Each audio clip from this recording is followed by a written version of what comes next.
It is Thursday, May 23rd. It is 7:05 p.m. This is the Mendon Conservation Commission. I'm calling the meeting to order.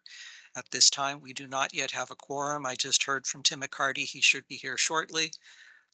Until then, we will conduct business that does not require deliberations or other discussions. There is some stuff that we can do in the meantime. We first is introduce ourselves. I'm Carl Hummel. I'm the Concom chair. We have two people on Zoom. Leah Whiting, Commissioner. Bob Sweet, Commissioner. And when Tim gets here, we will have a quorum and we'll introduce him. We're doing something new on our agenda for tonight. This is something that the Board of Health and perhaps some other, and the Select Board have on a different matter. The agenda item is called Good and Welfare for the Public. This provides the public with a set time to voice any concerns or observations regarding the Wetlands Protection Act, the Mendon Wetlands Bylaw, make an announcement they'd like to inform the Commission about. We will not be deliberating or discussing amongst ourselves what is said, but we may choose to add the topic to a future meeting's agenda. So I see a number of people from the audience. Are there things that you wish to express concern about? We're here for We have an item item on the agenda. Okay. Right. All right. So we'll skip over that.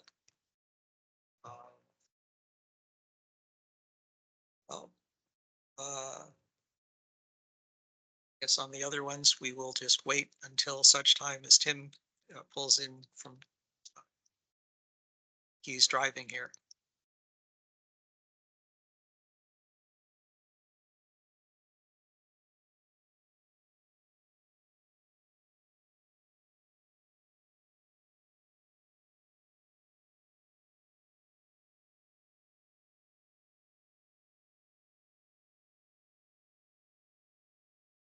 Bob, do you see the video or are you called in? I am on the internet. I don't see the video. All I have is you, Isabella, as a contact, and Leah is on there. I see Adam Brodsky or Karen M, but I don't have the actual video.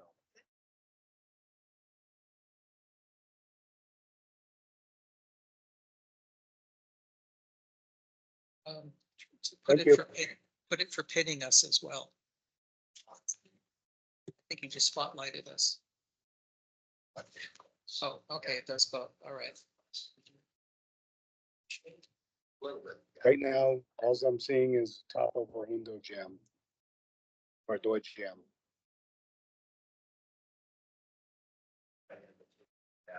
Leah, what are you seeing in the video? I see everything. Okay. Looks good. Bob called in. It's on us. It's right. Oh, it says he looks like he's logged in with Teams with his phone because he's coming in as Bob Sweet instead of as a phone number. It's not external. That was the time, yeah. Did he log on from the agenda? Bob, I'm wondering that. I did log on from the agenda, yes. Okay. In which case the Microsoft software is recognizing you.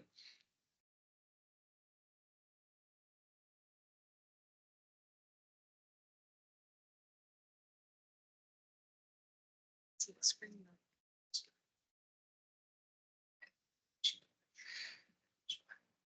Oh, whatever you tell me.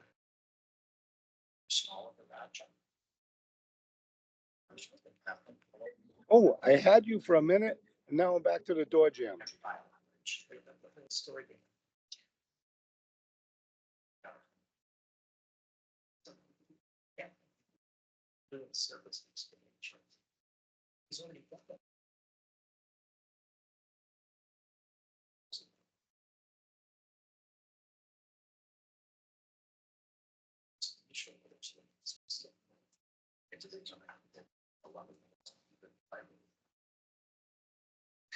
Hooray.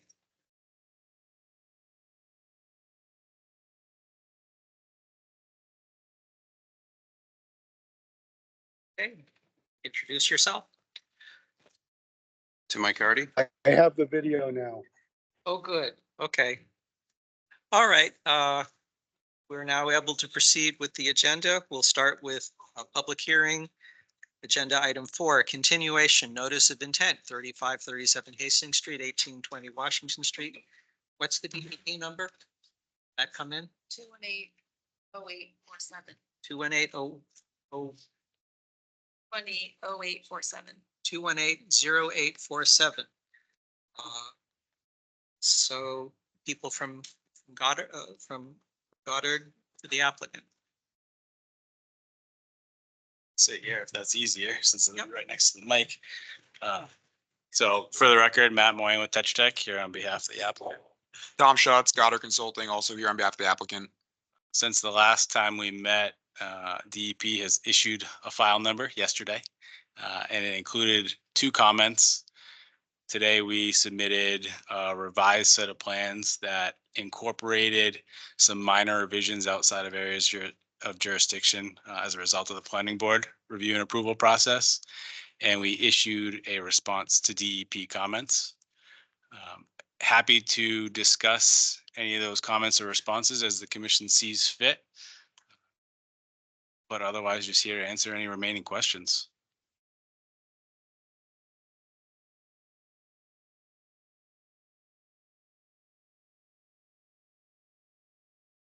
I'll start with, there was some discussion about what the fee for this should be. There was some back and forth. At the moment, the discrepancy is $1,000 between what our agent would be calculating it as and what you are. Unless there is an opinion otherwise from the commission, we will just accept the applicant's figure. Okay. So we can consider that particular issue settled. In terms of the DEP comments, I'm looked at the material and I looked at the performance standards and I looked at your response letter, and it is over my head technically. My position on this is I sort of understand the arguments that you're doing in terms of the area subject to flooding, but this is where I want to go and have a peer review. I understand that the planning board had one, but they were specifically looking at floodwater, stormwater conditions and not specifically for the Wetlands Protection Act. So that is just my personal opinion. Now we can see if other members of the commission have had a chance to review the back and forth and if they understand the technical matters. So I just looked at it actually. I did it today. Can you point out the areas in question? Yeah, absolutely. Do you want me to do it on the screen, Isabella? It'll probably be a little bit easier for the. Well, remote Bob can't folks. see it, so if you could maybe move your easel here Yeah. and then point on that, see about getting, that way he'd be able to see what it is. I think you can see it. He said he could. Right, but if he's going to be pointing to specific areas, then Bob wouldn't be able to see where the finger's going. And Leah as well. Okay. Yeah. that's Oh, what okay. he's been doing. That will work better.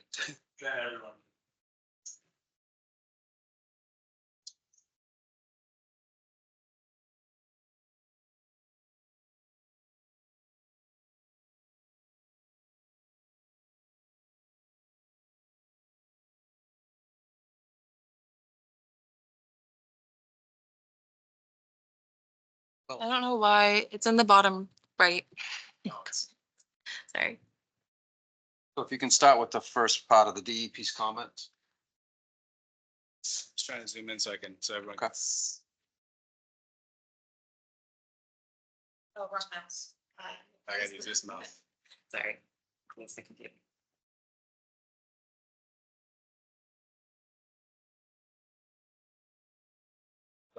The line with the little ticks on it represents the FEMA floodplain line as mapped on their most recent firm, just from July 4th, 2011. It's a zone A, so FEMA has not assigned an elevation to it at this point in time. DEP's concern was that that line is not accurate, given it's a zone A. The regulations provide the applicant an opportunity to draw a line based on observations and recorded information. We made a conscious decision to show the FEMA line based on landowner observation that this stone wall here is the limit of the driving range. So everything east of that is lawn. It's the current footprint of the driving range. They have not observed rising floodwater inundation in this area. We looked at some historical areas, aerials going back to 1938 and didn't see any inundation on those either. The areas behind the stone wall, we are not proposing any grade changes until you get up to about elevation 26 or 27, which is 5 feet above the wetland line. So it'd be a substantial rise of floodwaters beyond the wetland. So in our opinion, the line FEMA had drawn in issues for their flood insurance studies was conservative. If anything, our results of an analysis would likely indicate that that line is more wetland side than it is upland side from what they had shown. So we chose to show that on our plans. Does that help? Yeah, so, okay, so if you're at an impasse, what is the process moving forward? I mean, is there more testing that has to be done? So that's the process, showing a line that is based on observations and recorded information. We feel that the line shown on the plans is indeed that. And they don't agree with it? No, they don't agree that just showing the FEMA line without justification is inaccurate. We've today provided the justification for why we are showing that, Okay, so today, based on observations from the landowner and the current operator of the driving range, as well as recorded information, the FEMA map. so you submit that today? The line on the plan has always been there. We submitted our response to comments today, the To justification for that DEP. line. I submitted it to the commission who Okay. is the authority for. Yeah, DEP won't necessarily comment on their response letter. It's the commission, as it's our town. We would hear their input and decide whether we feel they have sufficiently answered the issues that DEP wrote. Then if we approve something and DEP doesn't feel like it during the appeal process, there's a window after we issue the OOC, the DEP can step in and take action at that point. So our goal is to make sure that we don't have that happen. That will slow things down again. So do you have any further questions? So that's the gist of it? That's the gist of it, where in our opinion, that line is conservative and we're proposing no fill in bordering on subject to flooding. Okay, And so zone A is a future, is a estimated, It's an estimated 100-year flood line by FEMA. Zone AE means they've assigned an elevation to that flood line. Typically, they only assign elevations to flood lines that are dense urban areas that have high chance of impact. they don't have an elevation assigned to it because they could retract it or as far as FEMA. Yeah, they don't have an elevation generally, a zone A, they don't have an elevation assigned because it's not what they would consider a higher risk area, right? You think about Louisiana, for example, very high risk, very high probability of impact. Well, I know, so some properties like, they'll put this 100-year flood on it without an elevation. And a lot of times they'll look at it and retract it, and the people will, will no longer need a flood insurance policy as well. I've seen it happen before. Right. Yes, that can happen.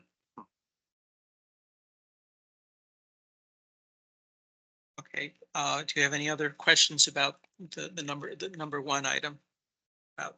I want to do the infiltration basin and the mold mounding next. Okay. Okay, so Leah, do you have any questions about the first DEP response? I just saw these files not too long ago, as they were just sent in, so I really feel like I need to look at them a little bit more and get all the information. So this is helpful hearing the representative talk, for me at least, but I need to look at this a little bit more. Okay, Bob, do you have any questions? The only thing I can see is the map that comes with the plans. There's no indicator to show where you're talking about. I only see zone one, not zone A, as far as what you're talking about. So I'm not feeling that I'm getting the right information with being remote. Bob, can you see the screen? Right, move the mouse and see if you can see the mouse moving. Other mouse. So that's This one too? Uh, For what yeah, you're looking at? oh. I think they What just. I'm seeing is the people, all of you guys at the table. And then I'm seeing the plan showing the infiltration basin and the housing side of it. But like I said, I mean, you're talking you- about zone A and I'm seeing zone one, so I'm not sure if it's the same. Can you see the cursor moving? Bob, the zone 1 radius is gonna be the well No, radius. not on That's the the plan I'm circle. on. Okay, So now I can that see the cursor moving. It's in the middle of where it says 100-foot buffer zone and 100-foot wide quality pervious area, but 10-foot wide qualifying pervious area. That's where the cursor is? Yeah. Okay. And So then, that, like I said, that line with the little ticks coming off of it. That is okay, the zone A as mapped by FEMA.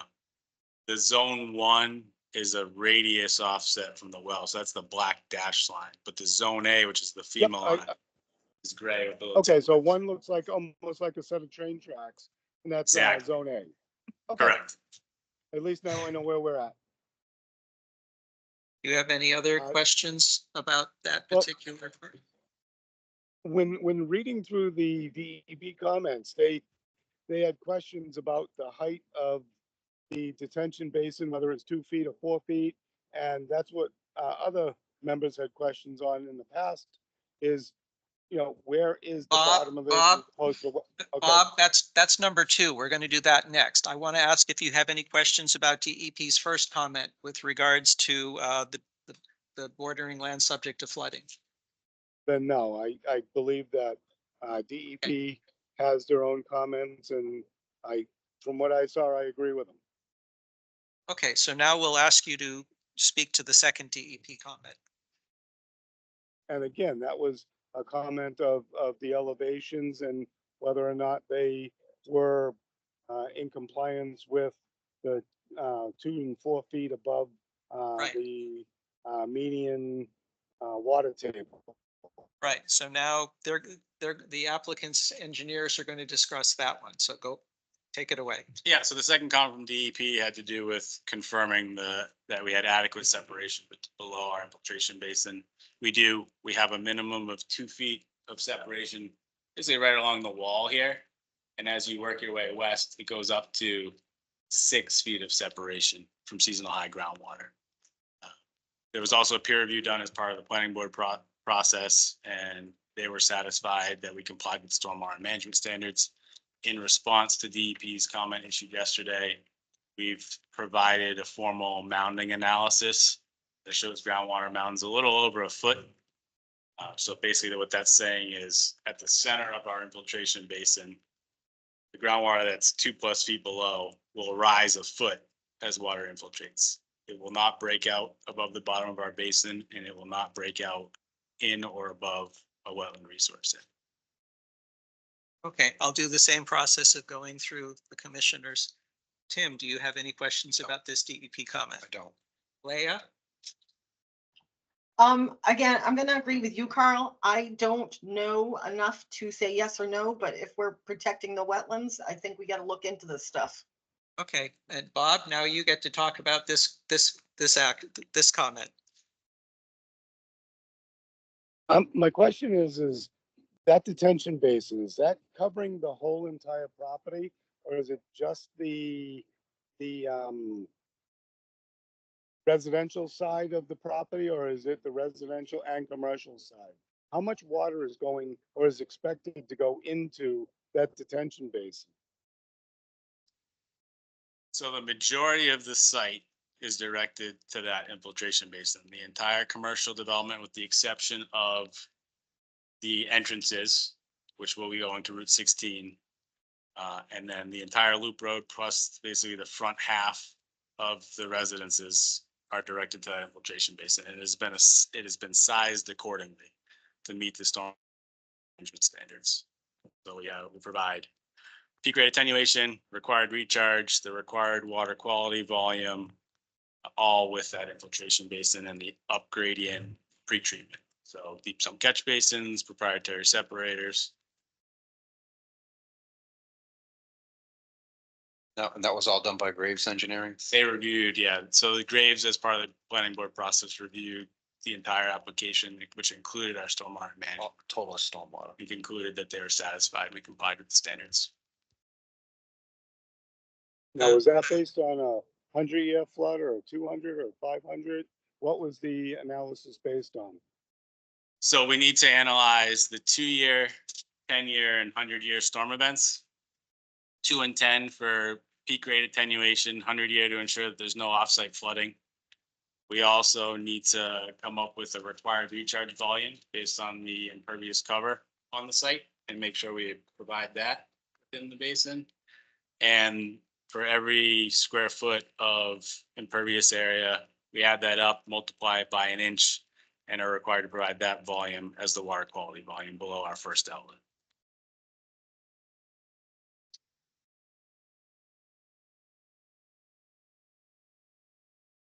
Bob, any other questions? Not at this point.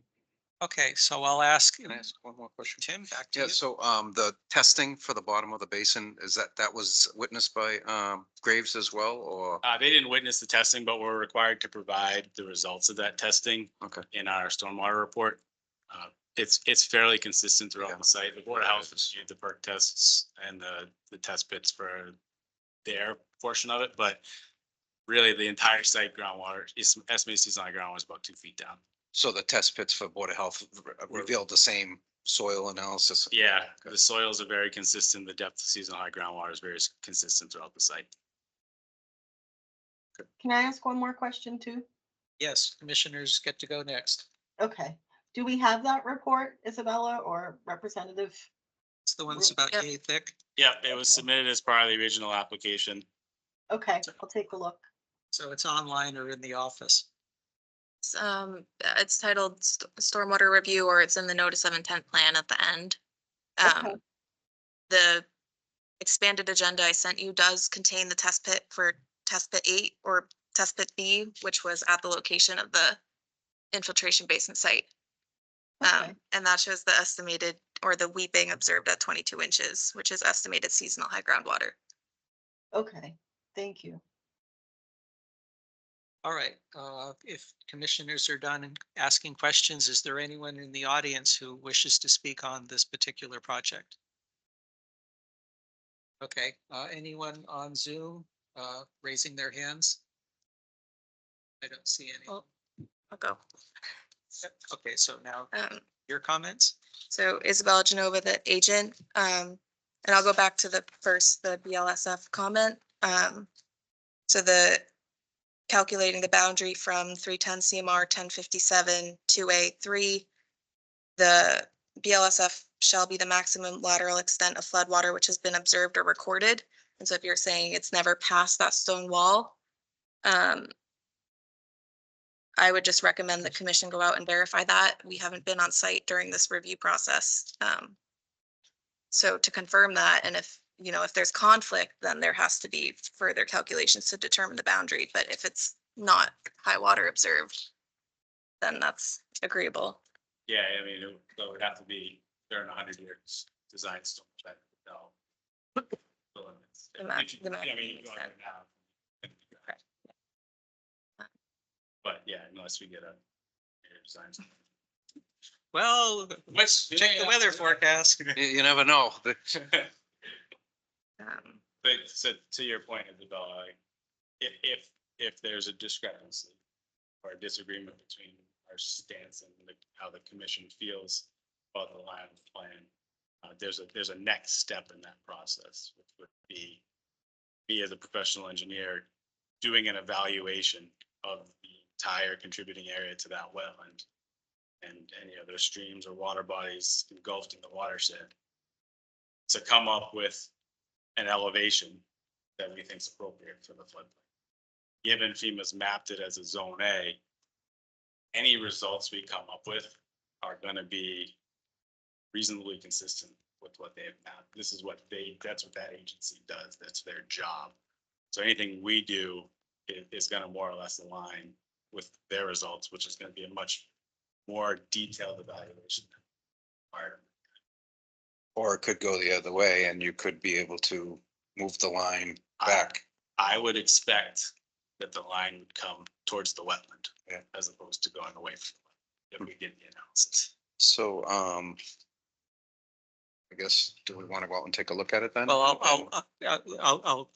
come up, I'll do that kind of processing. Do you have, Isabella, do you have a comment on DEP's second point?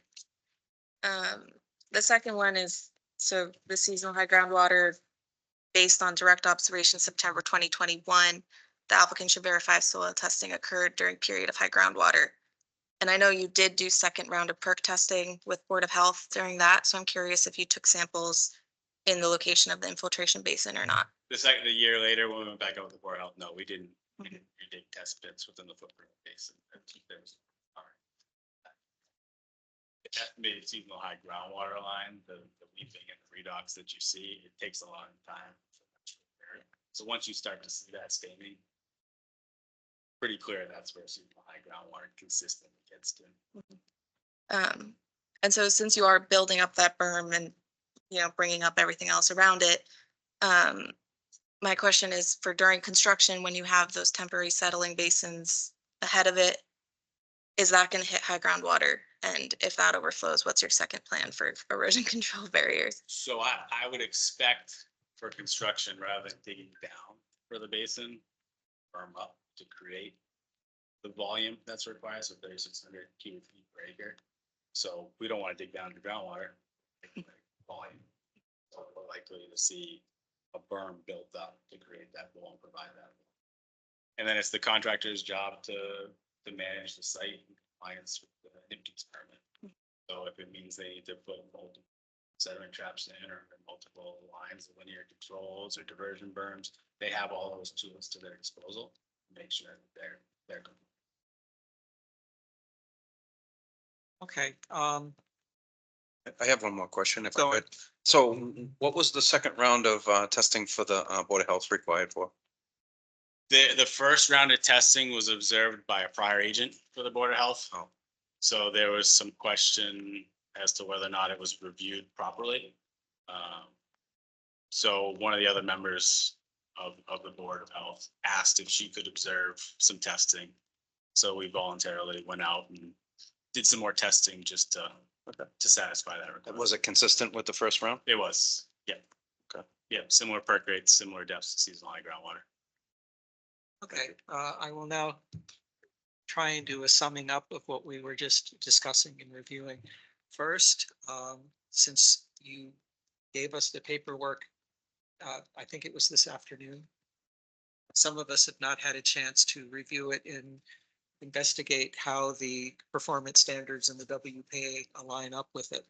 Second, it would be helpful if we were able to conduct a site walk specifically at the area where the stone wall is and make sure that the railroad track dotted line and get a visual observation for us to see what that is and whether we agree. Yep, looks like this has never been flooded out by looking at the stone wall. my third thing is, that, and my point is, I'm looking at this stuff and my head is bouncing. Rather than going for another peer review, do you think it is reasonable if we ask Graves, who did the peer review for the planning board, if we ask Graves to look at the response from DEP and ask them to evaluate your response to DEP? Is that something that you believe that your applicant would be comfortable paying for if Graves wants more money for that? Yeah, I would agree that that's an appropriate step forward. If Graves is familiar with the project, they're Exactly. familiar with the report. They're not Okay. picking this up from zero. It should be a relatively easy lift for them. Okay, so in that case, we would do two things. Well, three things. The first one is we would have you work with Isabella to schedule a site walk between now and our next meeting in 3 weeks. And then we will have two motions. One motion would be to solicit a peer review from Graves specifically to address the two DEP comments. And then the second motion would be to continue the hearing until 3 weeks. Is there any discussion or feeling about that? Okay, so who will give me the first motion about Graves? Just one more. Yep. Do you think if we did the week of 3 weeks from now, I know the wetland flags aren't up. I don't know if those should be put back up because we're going out there now, or if Well, the wetland line's already been confirmed through the ORAD process, so we'd Right. really just be looking at the FEMA flood zones at that point during the Yeah. site walk. Yeah. They can be put up if we'd like to. yeah, in relation, because the part of the Wetland Protection Act talks about the wildlife habitat in the bordering land subject to flooding, and if there is any, and the overlap of that with the bordering vegetated wetland. So that, I mean, that's something the commission can say they want to see or not. So the wetland line is flagged now, right? The flags. It's flagged and confirmed through the ORAD that was issued So last year. flags are still out there. I think so. If not, we can go rehang flags if needed before the site walk. That shouldn't be a problem. So John seemed to say at the April 25th hearing that they were taken down, so I don't know I don't know if they should have been, but Yeah. if they were taken down, if If I they could be may. up. the area in question that we're talking about, which is east of the stone wall, does not contain any BBW, and it's all cleared and mowed. So the tree line you see on this plan that extends beyond the stone wall is just the limit of the canopy of the trees that are at the stone wall. So this area in question is all mowed driving range. Okay. So, Yeah, I don't know. Yeah. I just hope that might satisfy the. Yeah. Yeah, because if there is none, it's not there. Looking at the plan, yeah. For that, I'll ask the commissioners. When we would specifically be going out to review the area that we have the DEB comments about. Personally, I'd be interested in, now that you have the zone A around the well, I'd be interested in seeing where that was, so we would know what's jurisdictional. Are people interested in reviewing the ORAD order that's been agreed upon, so we know where it is on the site? Or Yes, do we- Okay, is there someone else who was interested in that? It would be nice to see with all the construction that's gonna go there and with the driving range, it would be nice to have a walkthrough to get orientation and perspective. I agree, Bob. Okay, did you want to say something? I was just gonna say, you're not confirming the wetland line, just seeing No, we- where it Yeah, is. if I may interject there, this notice of intent application is not asking the commission to confirm the wetland boundary. We Correct. will hang the flags prior to construction, and the commission will be more than welcome to, Okay, and I think Isabella has an I expectation. just don't, I don't to feel, review and be curious there. We realize that it's already been established. yes, The bordering Right. land subject to flooding is a second resource area. I don't feel comfortable without seeing the site and orientating myself to what I'm supposed to be, making a really big decision on unless I've seen it in anything. Yeah, we're happy to have the commission out to the site. I think we've Okay. got to that point. Our concern is rehanging flags that are unrelated to the application. When we go out, I can have an iPad and a GPS unit that helps orient us relative to the improvements. Basically, I can take our line work, overlay it on an aerial. Will be a little dot that says where on the site we are. Yep. I expect that's what you would do for the big circle, around where the proposed well is. You say, here's where it would be, rather than having flags for it. Okay.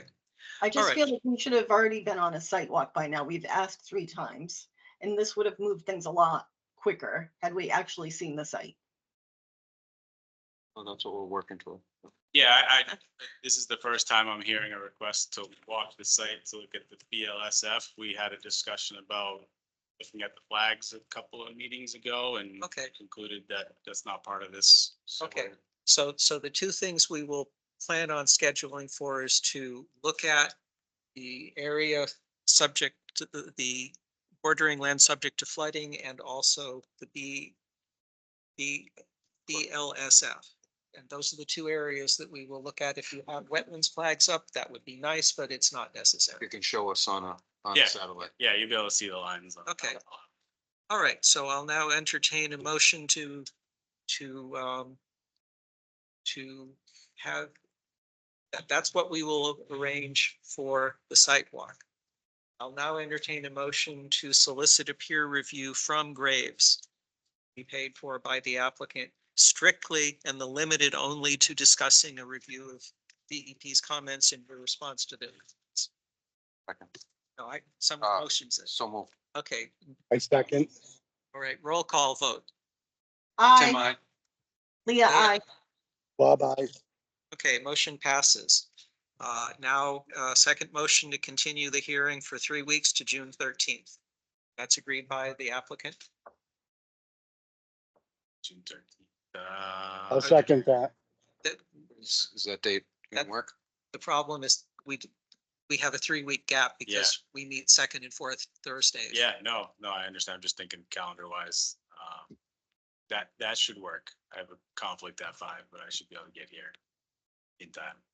Or do it remotely. Do it remote. Yeah. Yeah. Okay, We should have peer review comments back by then and have an opportunity to address any remaining items before the meeting. Okay. So 6. When are we continuing? so motion to continue to June 13th, our next meeting. So moved. Is there a second? Second, All, roll call. Tim, I. Leah, I. Bob, I. Motion passes. Great, we're now done with that. Thank you. I will take things out of order and we will move to agenda item number 6. 4549 Uxbridge Road, DEP number 218-0824. Last concerns in the most recent SWPPP report.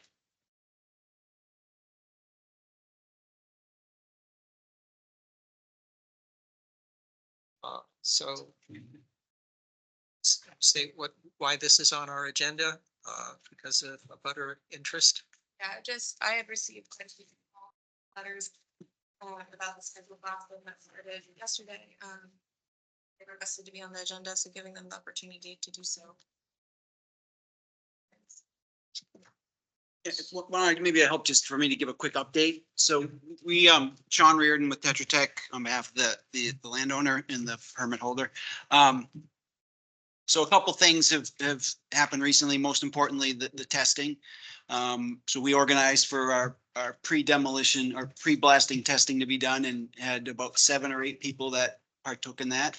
There was some confusion, mostly on my part. I was unaware that there was a post-blasting condition. So I sort of deferred until later to say that, well, if there was cause, we'd certainly do post-blasting testing, but at that time, we weren't planning on it. So following the conversation that the neighbors had, John and Isabella spoke, and Isabella reminded us that there was in fact a condition in the Conservation Commission approval. We were looking at the planning board approval that required post-blasting sampling. I talked with our hydrogeologist on when the appropriate time for that would be. He said 45 days is probably what I'd recommend for the time that it would take anything that happened on the blasting site to show up in a well across the street because groundwater travels so slowly. So our plan right now is to, at the 45 days from the end of blasting is to go out and resample those wells. All right, Commissioner, questions or feedback? So when did the blasting, did that happen? I think that's underway. Did a round happen today? Started yesterday. Yesterday. Yeah. Okay. Is the 45 days after the start of blasting or after the completion of blasting? 45 days after the completion of blasting. And I think we think there's between 5 to 10 days of blasting work. So, are any of the abutters, that participate in a pre-blast survey here? Yes. Okay.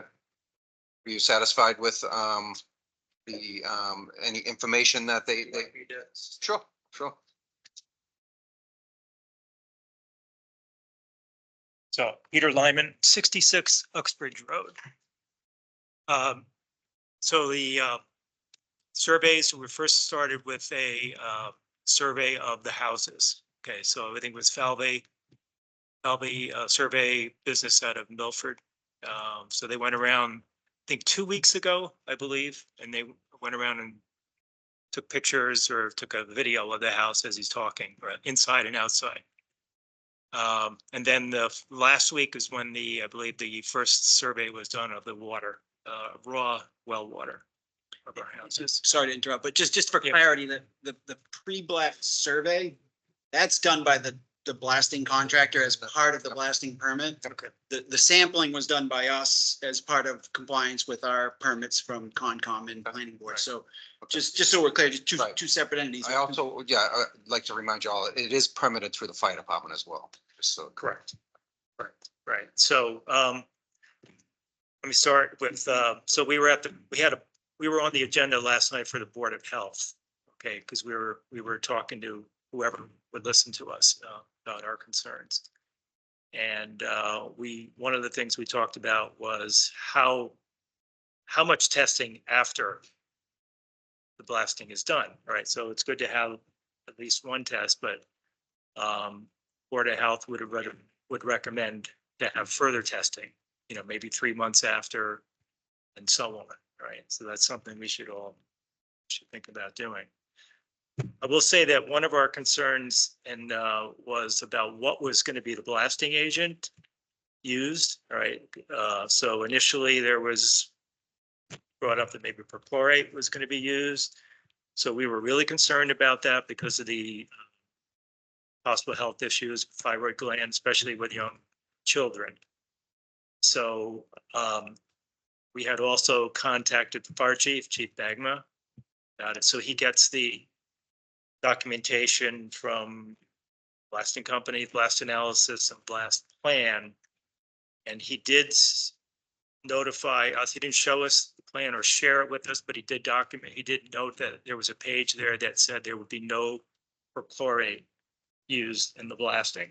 Okay, so that was a response to our query about what was going to be the blasting agent. And he also said that they're documenting every blast, what is being used, and so forth, and every month. So they have a log they fill out. And just to add, we as a precaution included a specific additional test for perchlorate in our pre-demolition sample. Right. So I don't know what they're using. Maybe. I don't either. Okay, Yeah. all right. So maybe it's ammonium nitrate. The fire chief better. Yeah, somebody knows besides main blasting and drilling, whatever. But they're also testing for nitrate and nitrite. So we'd like to have further testing beyond one test after that, right? Leah, Bob, do you have any comments about what we heard? I think further testing would be good just to be safe. Okay, Bob? One question I have is, I understand that they're testing the wells for the residents, but what about that pipe that goes under the street and flows directly into Lake Nipmuc? Has any testing or will any testing be done with the water quality going through that pipe directly into Lake Nipmuc? There's none planned right now, no. So that's the pipe going from the wetlands to underneath Lake Nipmuc. Okay, so that's your question. I realize you may not be able to answer this, but we can find out.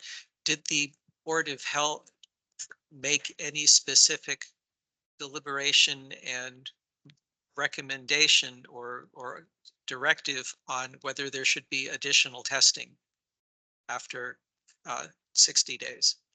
60 days or 45? Well, they've agreed to 45. I'm trying to find out, did the Board of Health specifically say they wanted an additional round of testing after 45 days? Yep, come on up. Kathy Hackinson. Okay, thank you. 25 Washington Street. My daughter lives at 56 Uxbridge Road, almost directly across from the site. And we attended last night and they would like to see multiple testing done on the wells. My son-in-law also did research and said that typically in something like this, they should test your well every 3 months for at least a year. For nitrates and and especially where we don't know what the chemical agent that's been used. And they did suggest last night, I don't know if it was a written order, but they also asked about, was that area tested where the pipe is draining, where they put the dye down? And it did automatically within an hour. When they put the dye, it did come out into the lake within an hour. That's what Tetra did? No, it was a different company. Oh, okay. So in our minds, not only should our private wells be tested, but where that pipe is going right underground to the lake, we should have a baseline done now to see, and then test just like the private wells are going to be tested. Because the town, as you know, is putting a lot of money into a program to test like 5 specific spots around the lake, at least once every 2 weeks. They're going to be testing the beach once a week. And so they're putting all this effort into trying to test the lake to see where the hot spots are. So I think it would be a good idea to get a baseline on that area as well. Okay. Are there input from other members of the audience or people on the call? Okay, thank you for expressing your input. I believe I can identify 2 separate issues that we would want to discuss with the applicants. The first one is there seems to be a request from the as well as from the Board of Health for additional testing after the 45-day test that you've currently agreed to. I don't think that's something the Concom would directly get involved with, and so I would recommend that you work with the Board of Health on saying, in addition to the testing after 1.5 months, if there's a testing 3 months, 6 months, 9 months, and then a year out. But so I don't think that the Concom would have anything to that. I am also moving now on to your concern that there should be testing at the outflow, specifically saying we should do a water quality test as soon as possible now that blasting is commenced, and then having an additional testing at the outflow area in 45 days.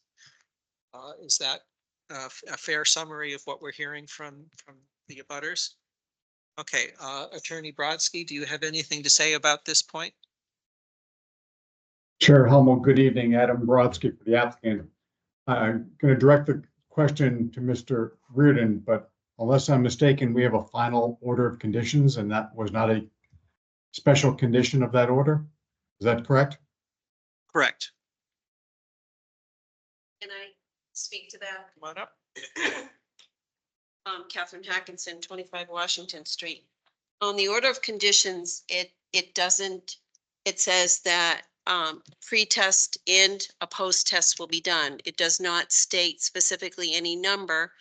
So I would think to make sure that in safety, in the name of safety for the families that live across the lake, I mean, across from that site and on the lake, that an effort would be made to ensure that everyone does have, in fact, safe water. And that people on the lake are swimming in safe water.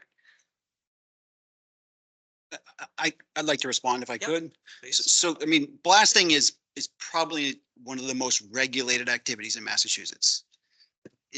There is literally everything considered as part of it. You know, most of the materials that are used during blasting are used up in the course of blasting. So if there was cause for us to do additional sampling, certainly be willing to consider it. If we find in the post sampling that there's anomalous results, certainly consider it again. But under those circumstances, do we intend on continuing a sampling program well beyond when our perceivable impacts could have occurred? Just because who knows what happens there, and inevitably it would cause more questions. So as it stands, we have initial samples that have indicated problems in wells. So we want to make sure that we're not sort of getting embroiled in things that aren't and have nothing to do with our project. And you know, the fire department is an engaged permitter in this process, and this is a very regulated industry. So you know, we would defer to the people that know best, and we consider the regulators and the permit issuers to be the ones that know best what to do. Okay, I have a technical question. We are currently expecting to do testing of abutter wells because there would be groundwater flowing from the blasting area to where their wells are. And so the testing in 45 days is to make sure that there were no contaminants flowing through. We have also identified a second way for water to get from the blasting site to the Lake Nipmuc, going stormwater flowing into the wetlands and then going through the pipe into it.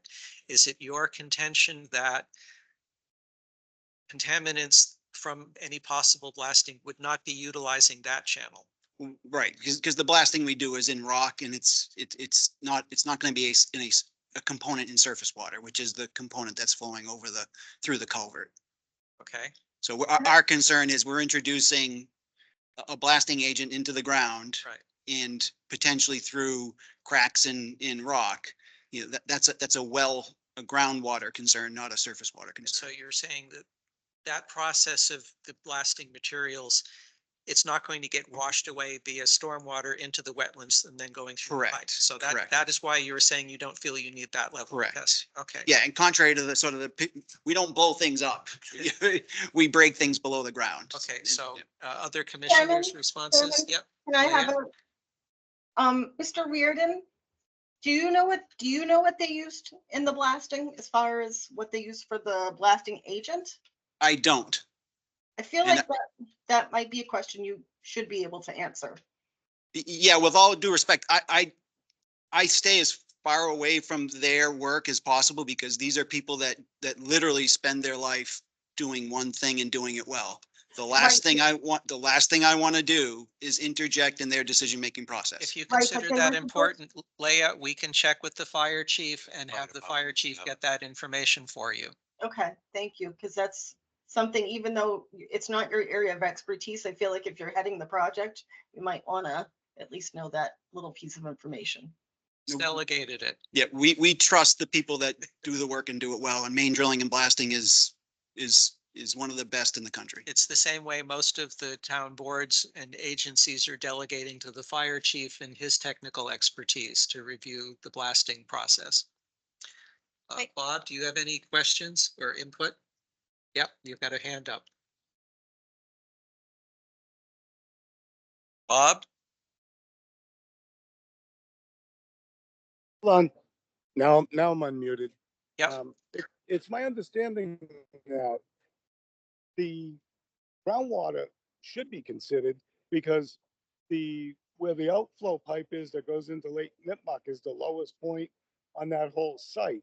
And where they're blasting is within 50 feet from that, and they're blasting to go subterranean, which means that they're gonna put fishes in what stone hasn't been added to there to get the road in there, which means that there's plenty of opportunity for groundwater to wash whatever contaminants through into the culvert and across into the lake.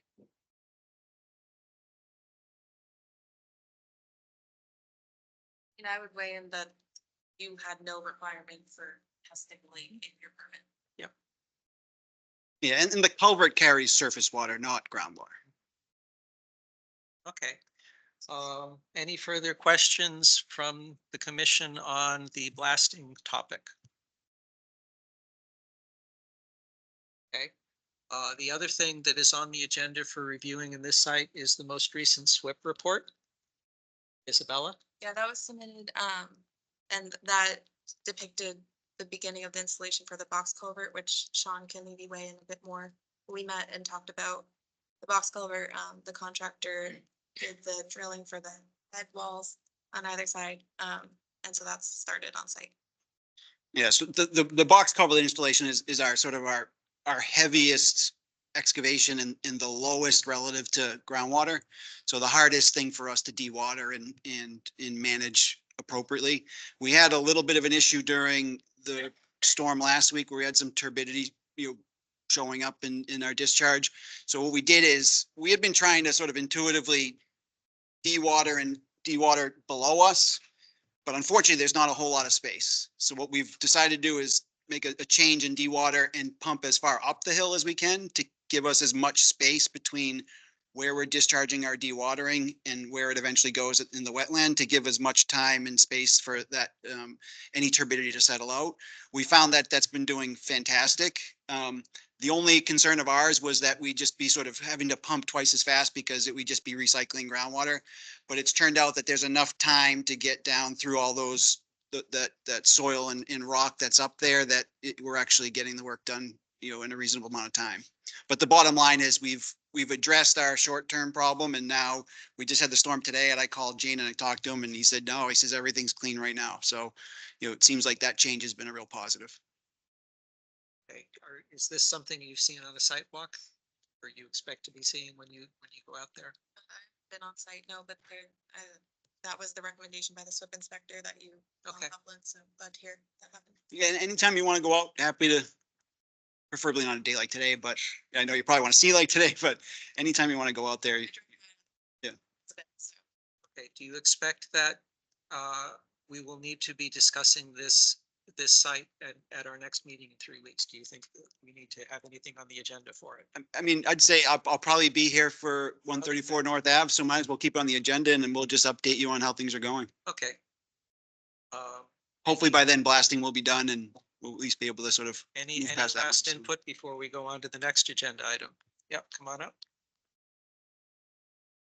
I just have a question. It's about how much longer is blasting going to be?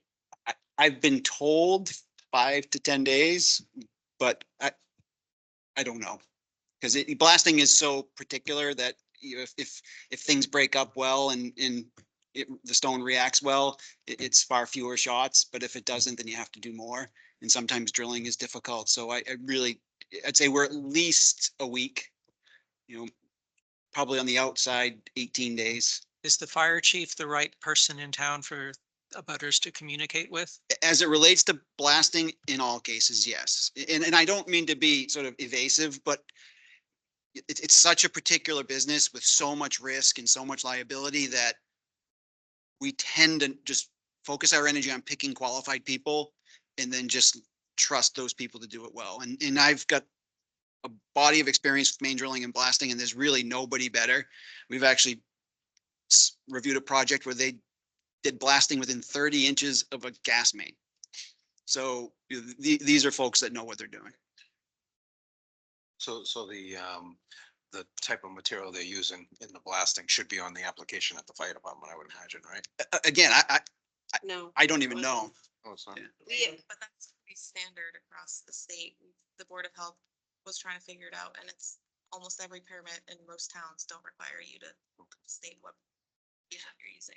I would imagine there's a series of authorized agents that they can use that have been pre-vetted. But We have a declaration that they're not using the something that the abutters were concerned about.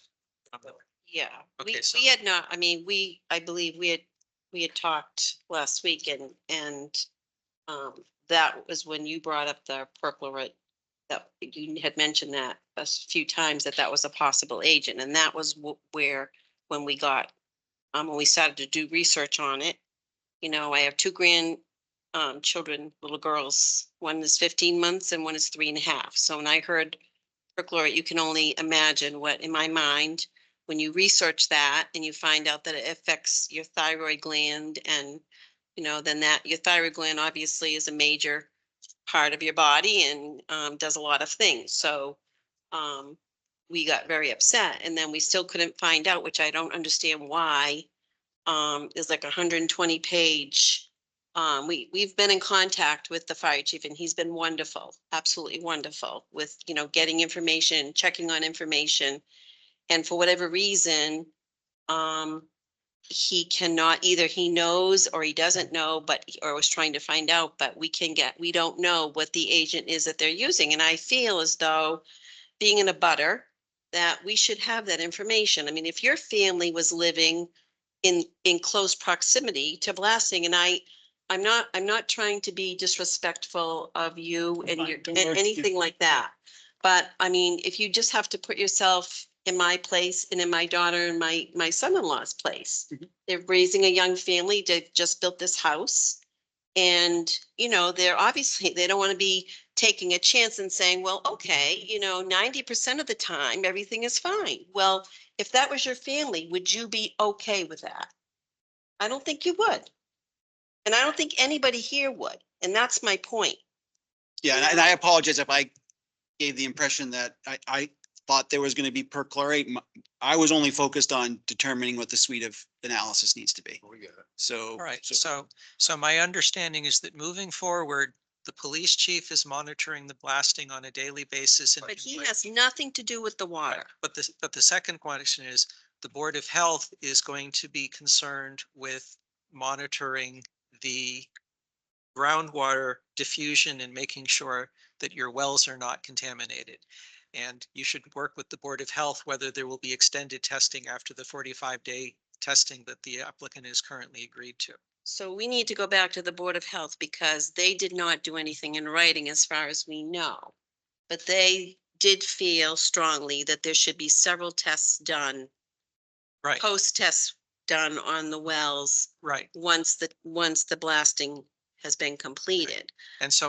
But now so am I hearing correctly that they're only agreeing to one post-test after, and that would be 45 days after blasting? That's the current plan of the applicant. What my recommendation is that since it's not jurisdictional for Concom, because it is your the wells you get your drinking water from, get on the Board of Health agenda and have them request to do additional testing at 60, 90, 120 and out through the year. And Attorney Brodsky will probably show up at that meeting, and then they will have that conversation. Okay.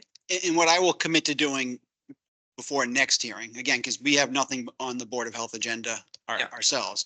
I'll get in touch with the blasting company. I'll find out what chemicals they're using. We've asked them to track all of their usage. So we'll find out what chemicals they're using and how much they've used, and we'll supply that to you guys under under our ongoing discussion. Yeah, send it to Isabella and the Board of Health Board of Health. agent as well. And the fire chief, you include him on it. Yeah, and all I just ask is just recognize that I would caution anybody on interjecting themselves in the execution of that work, because the last thing we want to do is require something to be done and have a negative outcome come from that. Right now we have the people that are qualified to do it in complete charge of what they're responsible for, and I'd prefer to keep it that way. It's under the Board of Health's jurisdiction as well. Yeah, to a certain extent, yes.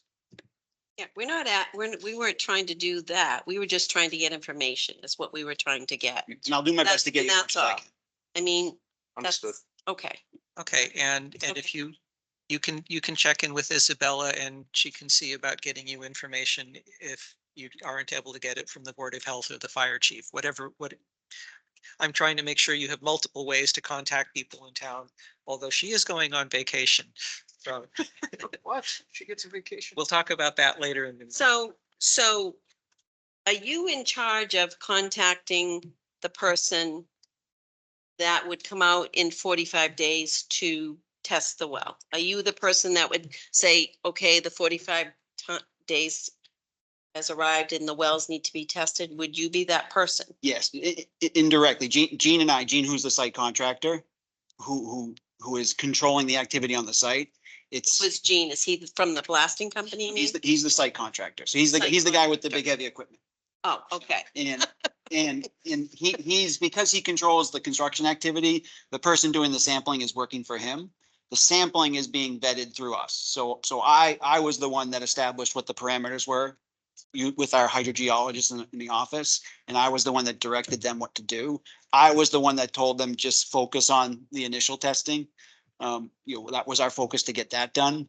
I will be the one that says, when we approach to the 45 days, we'll reach out to you probably 5 days ahead of time to try and schedule it so that we land on a sampling period that's as close to the 45 days as possible. And was that person the one that determined that 45 days would be a good time frame? Yeah, so the person that I had that conversation with is Ray Johnson from our office, who's a hydrogeologist. So his specialty is groundwater and its migration through soils.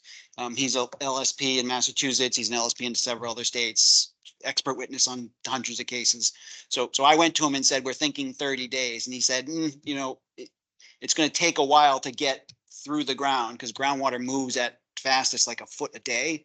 So what he said is you got to give it at least 45 days to make sure that what shows up, has a chance to show up. So, we'll be targeting that 45 days. All right. And so do you feel, I do feel that at least another test in another 45 days would be. To have that conversation Out at of the that. Board of Health meeting so we can get through Okay. the rest of All our right. agenda. Okay. All right. Thank you. Okay, Carl, Mr. Chairman, Leah first and then you. Yeah, is the outflow pipe that's going into Lake Nipmuc in our jurisdiction? yes, but we have a representation from the applicant that the blasting will not, the chemicals used in the blasting will not travel via stormwater through the pipe and therefore it doesn't need testing. I do agree with Bob's concern though about the fissures opening up and such with the blasting, but yeah. Okay. All right, you had a. Yeah, Peter Lyman, 66 Uxbridge Road. Just one more thing about finding out about what they're using for the blast. So they do have a log. So if the chief has access to that, and I guess there is a fire inspector on site when they're blasting. Yes, okay, so we should be able to find out what they're using. Okay, And again, feel free to yeah. travel your own avenues, but I'm Yeah. committing to getting you that information so you Okay. guys don't have to chase it down. Okay, also, when we had our well water, tested, okay, I had a conversation with the gentleman from, Geological Services, I believe, right, up in, North Shore. So, talking about, so we're on bedrock there.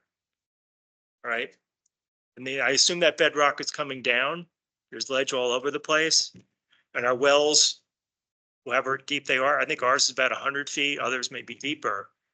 But if you have cracks in bedrock, water will move like plumbing. Okay.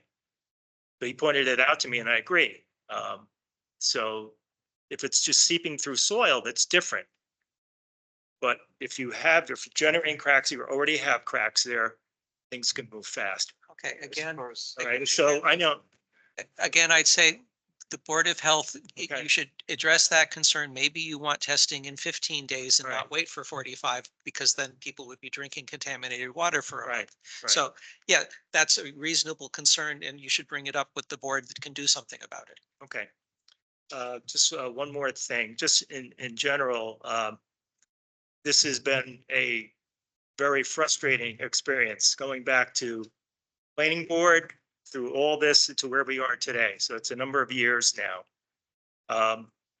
There's a lot of consideration given to wildlife habitat, but I don't think there's been enough consideration given to human habitat. And what we who live across the street from this were subjected to this jackhammering for months and months. People across the lake could hear it. I was home today at the blast at about 11:05. Oh my God, I couldn't believe it. House goes like that, And that's gonna be going on for however long, so. 5 to 10 days is what we're Well, hearing. I've heard longer, but, I just wanted to get that out there. There's a lot more that goes into this and consideration of people who are your butters, right? I know you have legal rights to, you own your land, you can do what you want, but I think there needs to be more consideration given to those who are butters. Thank you for your input. All right, with that done, we will move to agenda item number 5, 134 North Avenue. Enforcement order and review existing conditions. The chair is recusing themselves on this issue. I consulted with the select board and on input from town council. As chair, in the absence of the vice chair, I have the ability to appoint the chair pro tem. It was determined that that would not be stepping over the bounds of my recusing. So, Tim, you're in the room. You're chair. Good luck.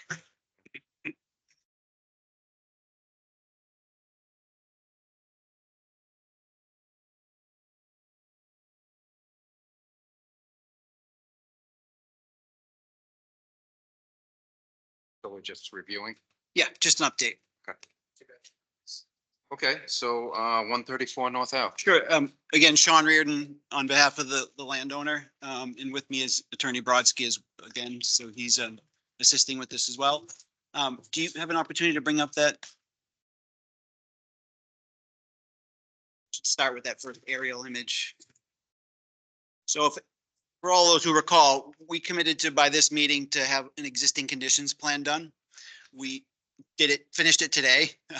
We were collecting survey data up until two days ago. So we took the last few days just to sort of get everything in place. This is existing conditions. That is existing conditions. Yes, exactly. Do you have a copy of that, Isabella? Yeah, do you want, sorry, the presentation or the existing conditions? The presentation that has the existing conditions in it, but it starts with a picture, which is probably worth 1,000 words or even more in this case. So this is actually an April 2023 aerial photo. We belong to a service that takes high quality aerial photos on 6-month intervals at a minimum. So this is one from as recent as April. You'll see on the existing conditions plan is pretty much everything that's out there, whether it's the location of the walls, the location of the asphalt location, even the temporary location of the canning shed. So April 24. April 9th, 2024, correct. Yeah. So we use this as sort of a vetting tool as well as a site visit to make sure that everything that's on there is accurately represented. In addition to survey information. One thing that this doesn't tell you is it doesn't tell you the grades. So one of the more recent things we had to compile was we had to go out there and do ground shots to develop the contours for placement on top of that existing conditions. And then just this shows all the trees that are out there, the current condition of the wetland, the current water level. So really illustrative of anything that you'd see out there today. Can we go to the next plan?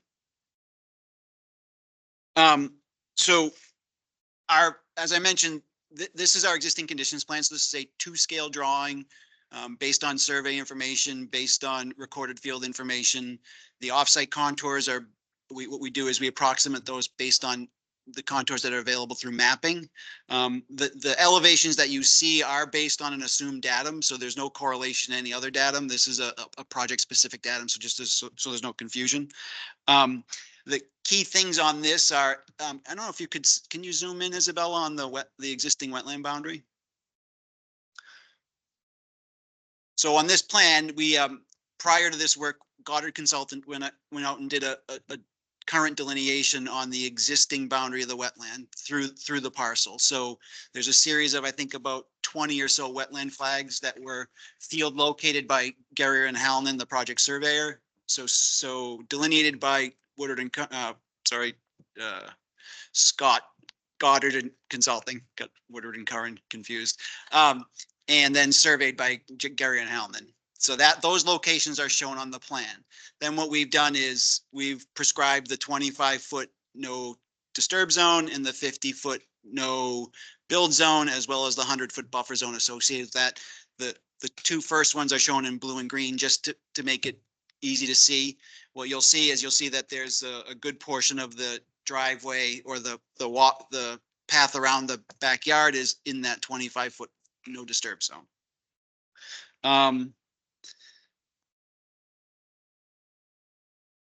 Now, one of the key things in that, what I'm hoping to make sure everybody sort of gets a taste of tonight, I mean, we're here because there was a concern that there was unauthorized impacts to wetlands.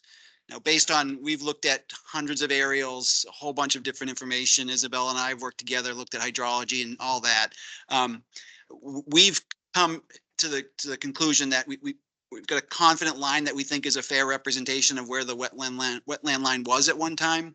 In red. Yeah, in red. The key thing here is typically, you know, we've shown the mapping line in prior meetings. Out here, it's like there's several different reasons why the mapping line is not reliable. First of all, it's based on photos that are tough to interpret, and DEP themselves have said specifically, you know, these are not to be used in the place of delineations. There's a couple mitigating factors here that make it even more sort of tenuous out at this location. First of all, is the whole nature of this pond, right? This pond didn't really exist until the school was built. Once the school was built, there was a constriction placed downstream, and now there's a pond that's 12 or 15 feet higher than the wetland below it. So this is a sort of a stormwater or runoff fed pond. So it's not like a traditional pond that's usually groundwater fed.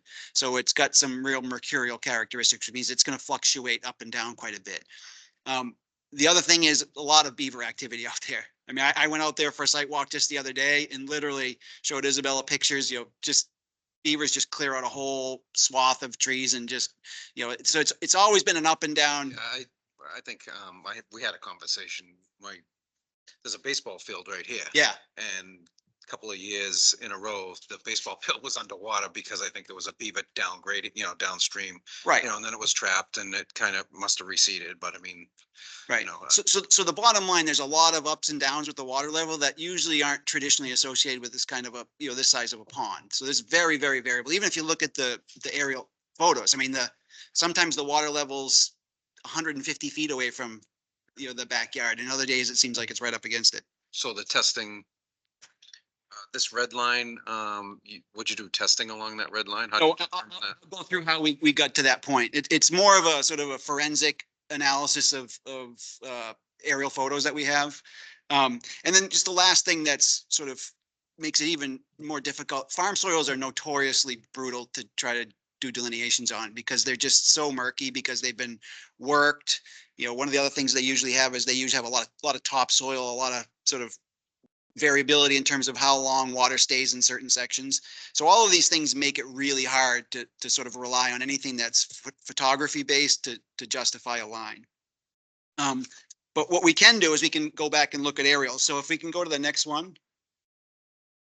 So zoom in as close as you can. So this is an aerial shortly after the current owner bought the property and around the same time that the existing barn was being demolished. So that earthwork that you see and that work around the home location, that's the location of a barn that was there. That was being torn down because it was infested with rats. It was all sorts of structural problems. So that had to be taken down. So that, to us, that signifies this is sort of the condition of things when we first took ownership of the property. Now, if you go to the next one. So this is sort of this is the central moment right here. So this is about a month or no, I'm sorry, about a year later. This is when the first work of the grading of the backyard took place. And as you can see, there's along the wetland side, there's a clear either hay bale or compost filter sock line. And you can see a discernible break in slope. Prior to it being cleared like this, you had trees, you had everything sort of blocking the way. You couldn't really see that slope. But in our position on this it's consistent with what is suggested in the past photographs. Intuitively, if we were going to be doing a fill, we certainly wouldn't follow a naturalized line. You'd expect it to be more straight and sort of, you know, a little less sort of existing grade focused. So our thought here is that at the time of this action, which was the first grading in the backyard, the likely occurrence was that some sort of protection hay bale line was put up on the top of slope at the back of the yard. What's interesting here is the site would have also been visited by the chairman of the Concom at this time as a part of permitting what is now the addition construction. So that foundation you see under construction is the addition that's currently out there, or a portion of it. And interestingly enough, it's the exact same dimension as the barn that was taken down. So that was part of the sort of the architectural intent. So that existing footprint is about the same footprint as the existing barn. But there's a key thing there, which is, okay, the first time you see activity of earth removal that looks like it could have impacted that wetland, there was likely, and from what I understand, a visit by the chairman at the time, just to confirm the process about that addition was outside jurisdiction. So it would have necessarily involved a site visit, eyes on the ground, to sort of suggest that if anything was different, then that should have been caught at that time. Now, this is where we get a little bit sort of more evidence that, yeah, something probably did happen. So let's move forward. So if you can see now, this is sort of reflective of the current condition. You start to see the walls, you start to see the beginning of that that access drive around the outside. And if I don't know if you can toggle between them. Basically, if you overlaid these two aerials, you'll see that what is the edge of sort of toe of slope from the let's see what the date is, from the 2022 image. It's quite a bit farther extended out than the visible toe of slope in the 2020 image. The one on the top is 2020? Correct. So what we did is we looked at the aerial and transcribed the toe of slope. What is discernible is the toe of slope just outside that hay bale line as the original line, and put that on the plan as what we're willing to sort of consider as being, what would be the possible measuring point for what would have been the impact. So what we're doing is saying, okay, we've got a new wetland line now that's been delineated recently. We have a line that we're estimating was the original wetland line at one time. If we're going to speak about mitigation, the metric we're going to be using is the square footage between those. And we've measured, it's about 4,600 square feet. So we'd be looking at a minimum. Our next step is to develop a mitigation plan that addresses at a minimum that 4,600 square foot loss. And would that be in a form of replication? Without question, yes. Where would you propose that? So there's an area, actually go back to the first one because that shows the entire site. Or you can use the existing conditions plan because it's on that too. Yeah, why don't you go to the existing conditions plan? If we can zoom in on that top left.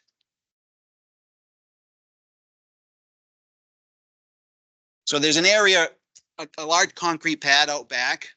At the square? Yes. Okay. That is originally contemplated as one of two things. It was either going to be a composting pad because the plan for this is a lot of fruit trees, a lot of animals and things like that. So we really need a place to sort of manage compost. That was the original intent, or it was going to potentially be used for constructing a chapel. It was one of those two things. It is what it is. It was contemplated as both. What we've decided is the only viable area, at least for us now, is to use that land to mitigate the impact. So what we'd likely be doing is looking at removing that pad, trying to create some sort of contiguous area of mitigation in that corner. And how much replication are you proposing? Right now, we haven't got there. We've had conversations with Isabella about expectations. We're at a minimum 1-to-1. I think Isabella and I talked last time, 1.5 to 1, just to make sure that what you are mitigating actually takes, because some might not be as successful as others. But we gotta look through that and see what we can do and how much impact it creates. We'd probably also be looking at other things like trying to reduce some pavement in certain areas to respect that 25-foot no disturb zone that you guys have a little bit more than it currently is. But that's stuff that we're trying to work through right now. Is that fair representation of what your conversation was? Yeah. Okay, so is that it? Yeah, I mean, really, what I'd like to do is start moving forward on the mitigation plan. Okay. On the expectation that the 4,600 square feet of impact is a fair number to start from. And then we'll see you in 3 weeks, hopefully with the mitigation plan. Okay, so I'd like to open it up to the other commission members to get their input. If Leah? I'm on, yep, thanks. Isabella, do we have a good, do you feel like you have a good grasp on where the wetland area originally was? And have you come to an agreement with Mr. Reardon on where that is? Yeah, I think the line that's in red, which is found in that aerial photograph, based on the fact that the commission at that time did view that and, you know, the building permit and the pool were approved in the town's portal, I think it's reasonable to reasonable to agree on that line. I also think, as Sean said, this is a built wetland, and historically, this was all, you know, we looked at 1930s photos, it's all farmed. And so I don't think soils are gonna be representative of what it may be. The other point, and Sean can speak to this a little bit more, Peter had mentioned that there is a drainage Right. that comes down here. Yep. And so on the DEP aerial imagery, there is like a little bit of a section shown as wetlands or proposed as wetlands. But under Sean further investigated, that drainage pipe has been rerouted underground along the stone wall. So there's no longer any drainage coming through the area. So I wouldn't consider drainage to be wetlands. So I think it's my my suggestion that taking soil pits from the middle of the lawn in a place that was road drainage that's since been put underground is maybe unnecessary if we're agreed on a amount of mitigation that's agreeable to everyone. And the replication isn't gonna take place there where the red line is, though. It's gonna take place farther up in that corner. Correct. That's our current trajectory, yes. So you're proposing to remove that slab and replicate in that area? Yes, that entire, in order to make up for the 40, at a minimum of 4,600 square feet, that entire area behind the wall would have to be replicated. It may even extend further into the yard. We haven't got into that sort of mathematics yet. We're trying to save the stone walls as much as we can, but you know, we'll have to work through that. Okay, I mean, I honestly, this just came in today, so I'm gonna rely on you, Isabella, because I didn't have time to go through this because it just came in today. So if your assessment is fair, I will take your assessment as such. Okay, thank you, Leah. Bob, would you, do you have anything to add? Yeah, I just have one question. Was there any deep holes or any soil checking, any kind of wetland soil analysis done in that area to determine whether or not it was as far less than or more than what is in that red line area? No, we haven't done any soil testing for the reasons that Isabella mentioned, which is, you know, all that soil's been historically reworked over decades and recently. So any visible lines are not likely to be clear. It's going to be murky at best. So they're relying on aerial photography, Bob, mostly.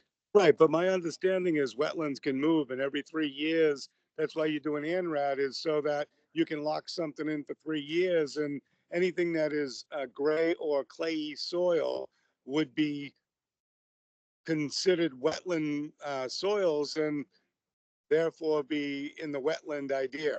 So anything that would be disturbed that's not virgin soil, wouldn't that mean that it would be subject to wetland regulations?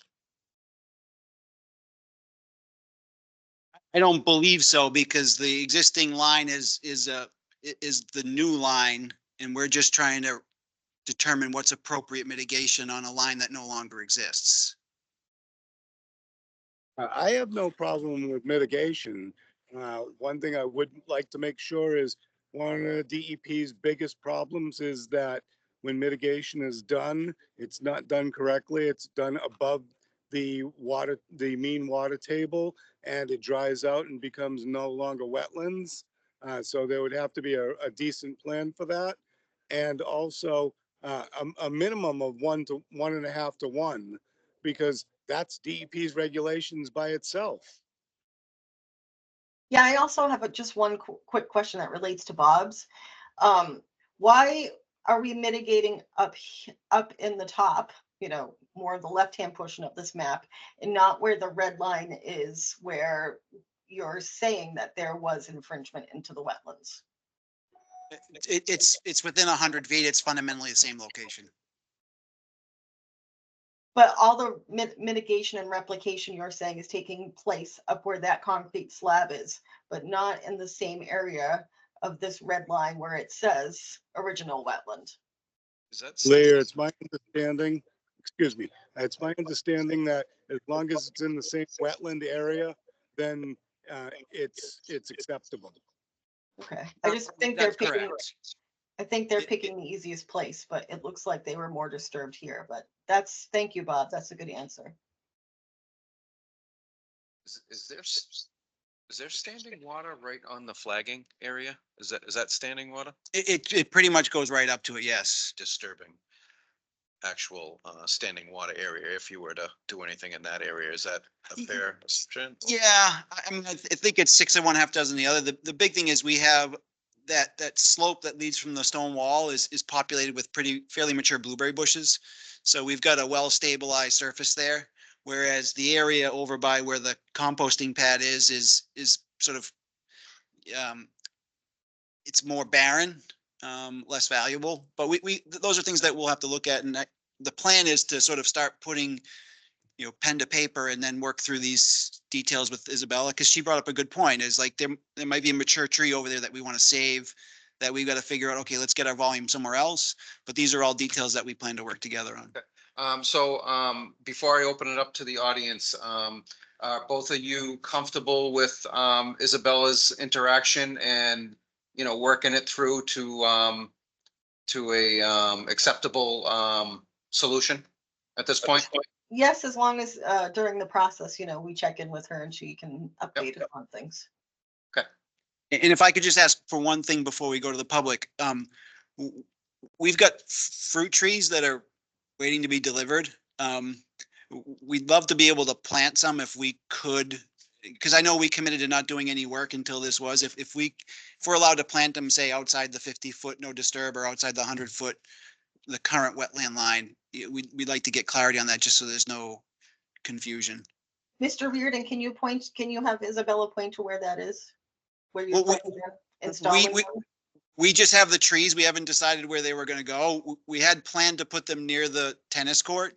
But we just want to take delivery of the trees and make sure they survive. So we want to put them somewhere. You want to plant them or heal them in?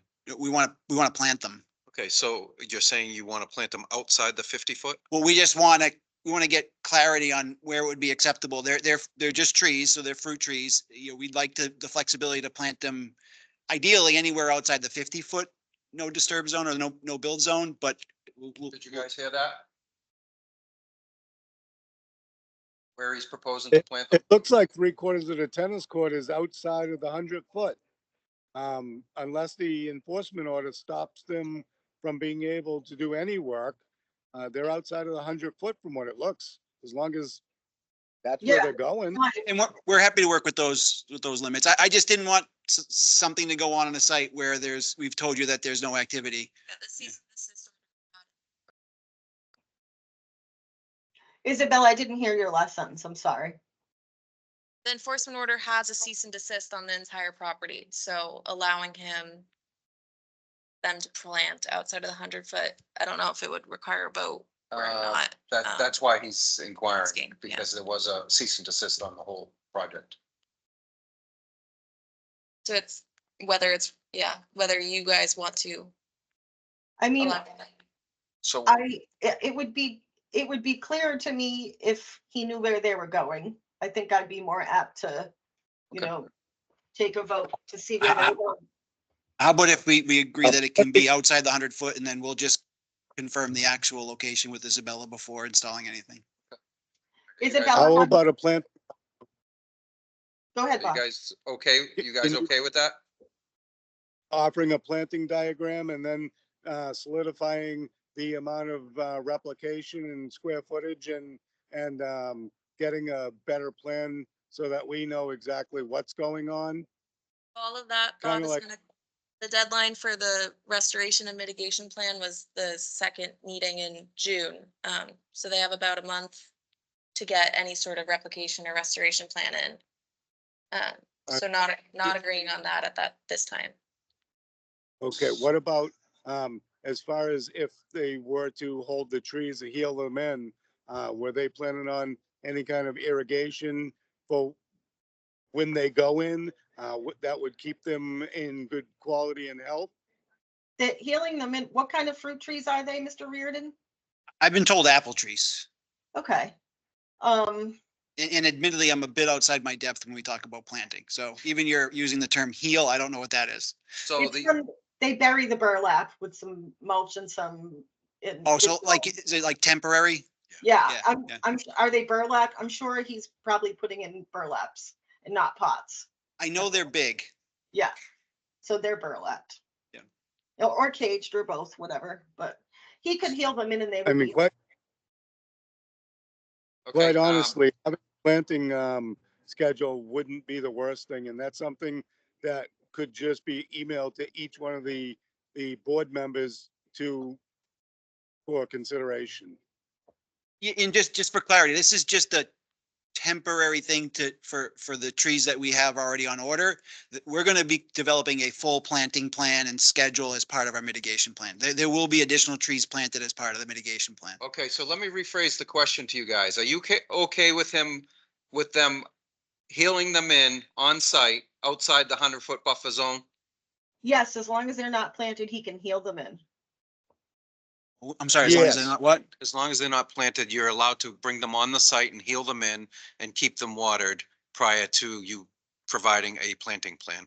Okay, all right, understood. Thank you. Okay, so I'd like to open it up to the public to see if there's any input.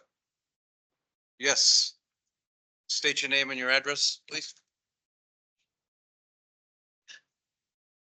Carl Hummel, 15 Misco Road, private citizen. A matter previously before the commission, the chair issued a administrative permit allowing planting in 62 Milford. So a similar thing would happen here with the vice chair being able to issue something in writing that would allow them to do I to can work. amend the enforcement order. Okay, that's another way to do it. Speaking as a private citizen, I'm all in favor of fruit trees on the site. I can confirm the statements that Mr. Reardon made with respect to the water level. This is a kind of unusual swamp. There was a very dry period, very dry summer about 5-6 years ago where basically it was all mud. And that was before the beavers came in. There has been a lot of beaver activities, a lot of trees down in my property and further east. My comment on the replication. First, you're going to need to extend the 100-foot buffer to include the proposed replication area, and that should be taken into account when you're planting. Yeah, and that will be shown on the replication, the revised, what will be the revised buffer zone. And my other input is that the school district is in a butter as well as myself and the other neighbors. And in fact, the area that you're planning on replicating is going to be very close to the existing ball field. So you may want to bring in someone in charge of buildings and grounds from the school district to make sure that, like you said, some years the ball field was underwater. We don't want to have a replication plan that's going to make their ball field unusable and then have another, you don't want to mess with the school district, them coming in and saying, hey, you flooded our field. Yeah, maybe as part of our dialogue, Isabella, if we can include somebody from the school, I'm happy to reach out, or if you could, I don't know if you have a better line of connection. Be John Erickson being the building commissioner. For, School. No, it's it would probably, you would start with the administration office, the superintendent's office. Okay. And then there's a person that's head of building and grounds. Okay. So I would assume you're gonna probably, if that's the area you're gonna replicate, and you're gonna bring it down lower anyway, and you're gonna create storage, I would assume. Yes, yes. And there is a fence, an 8-foot fence with a green screen that would separate the ball field from any wetland. But most certainly you might want to reach out to the Yeah. school. I think as a, Hydrology, yeah. yeah. Yeah. And my final comment would be to modify something that Isabella said. The Conservation Commission as a whole has never taken any action on this site. What happened is the chair, before Isabella took this over, the chair of the Conservation Commission would review building permits. And the previous chair went out on site to review building permits for the barn. And at that time, worked with the property owner to install siltation barriers outside of, at the time, what looked to be the limit of work. That was before the stone fence got put in. Sorry, that's before the stone wall was put in that you can see in the later photographs. So the last time someone from Concom went out and discussed the site was before they put the stone wall and started doing the walkway. And that's the area we've identified as the impact, which is Exactly. the difference between the toe of slope just outside of where that hay bale line was Yes. and where the new wetland line is as delineated by Goddard. So that area between the new wetland line as delineated and the old toe of slope line as interpolated from the aerial photograph, that's the 4,600 square. So I don't want to throw the previous Concom chair under the bus. He did not see the taking of the Right. red line. Okay. Right, I'm sorry if that. Oh, he didn't, but I just wanted to make clear to an above board for So he everyone. went out for a building permit. Yes, Negative determination was given with a condition, yes. probably went through the board as well, because we did them all then as well. On their rec, whoever went out. No, I would have remembered this proper. Never mind. I'm not sure if I don't think it was ever on an agenda. There definitely was never a Okay. RDA Yeah. submitted, Yeah. so. So, so I. I don't understand what you're remember saying. this So in also. fairness, that wasn't there when he went out. Exactly. Okay. Okay, thank you very much. So, with that being said, is there anybody else in the audience? No. So how much time do you need to come back? With a plan? I'm hoping to come back in 3 weeks is your next hearing. I know we said the following hearing, but I'm hoping we can come back with a mitigation plan in 3 weeks. Okay, so I'd like to, if Isabella would know, defined what you're gonna come back with. You're gonna come back with a revised plan for planting. Yeah, we're gonna come back with a mitigation plan that will show all the regrading, will show all the planting, will Okay. show all the details of construction, will show the revised wetland line that results from the mitigation. So all of that will be on a plan. And the replication as well. Correct. So that you're correct. gonna have, so you'll work with Isabella Yep. to document that, and you need how long to do it? Well, I think at a minimum, we'll be able to come back to you with progress in 3 weeks, whether it's just the progress of Isabella and my conversations. I mean, because even if we have sort of agreements, we'd like to sort of bring the board online. Yeah, so I'm trying to define what our concern was and basically document it. So we move forward with a plan, and you work with Isabella on to correct, Yep. the issues. And a defined list would basically preclude any additional things that come up during the process. I want to list everything that you need to do. So when you come back and it's done and you've worked with Isabella on it, there isn't 5 more things added to it, is my point.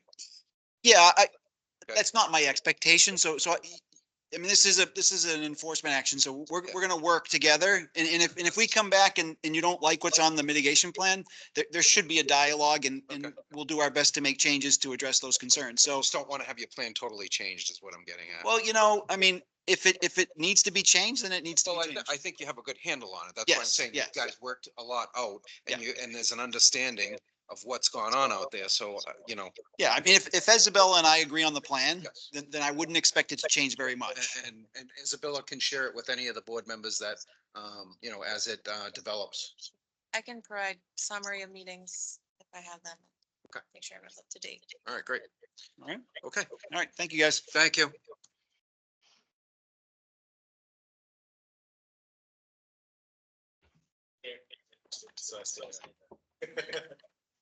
Thank you, Chair Pro Tem.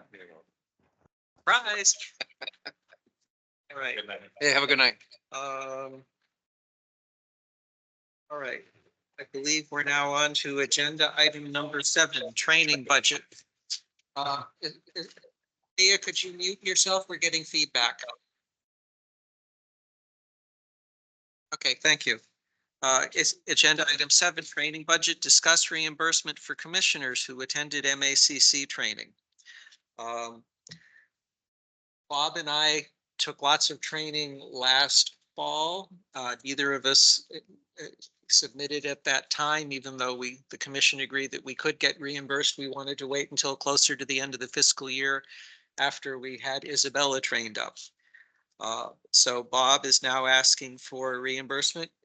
Bob, you want to speak to that? If there's money in the budget and it's allotted, yeah, sure, I wouldn't mind recouping the training cost. If it's something that's not in the cards, then so be it. Okay, How much was it go? well, first, Isabella, can you speak about where we would take money instead of from, if the training budget has been depleted, whether we would be able to use another fund that Concom has access Can to? we take it from Board of Health? No. Bob's payment would be for $585. Now that we're getting towards the end of the fiscal year, there's budget transfer opportunity for funds we haven't used up.